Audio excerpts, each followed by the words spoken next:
Hello guys, welcome back to our channel. আশা করি আপনারা সবাই ভালো আছেন, আমিও ভালো আছি।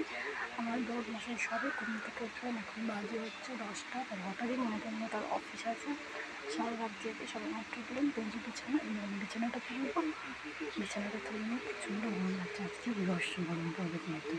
এই দেখুন, আমার বিছানাটি যেন তোলা হয়ে গেছে কমপ্লিট। তো আপনাদেরকে বলা হয় গুড মর্নিং।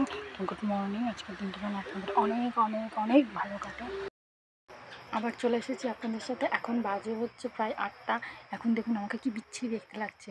আমার বর আমাকে অনেক দিন পরে অফার দিল, চলো বাইকে করে ঘুরে আসি। তাই তাড়াতাড়ি দোকান বন্ধ করে চলে এসেছে। এখন আমি রেডি হয়ে নেবো, রেডি হয়ে নিয়ে ঘুরতে যাবো। কে কী মিস করে বলুন এইসব সুযোগ? আপনারা কে কে যান না? রবিবার করে যাওয়া হয়। তা কালকে ওনার সাথে আমার একটু ঝগড়া হয়ে গেছিলো বলে কালকে আর আমাকে নিয়ে যায়নি, তাই আজকে দয়া হয়েছে, তাই আমাকে একটু নিয়ে যাচ্ছে। যাই ঘুরে আসি, পরে আপনাদের সাথে কথা বলছি। এখন রাত 11টা বাজে। আমি ভিডিওটা করার আগে লাইটটা অফ করে দিয়েছি, তো আর লাইটটা চালাতে ইচ্ছা করছে না। আপনারা সবাই ঘুমিয়ে পড়ুন, আমিও ঘুমিয়ে পড়ছি। Good night. আবার আপনাদের সাথে কালকে দেখা হবে।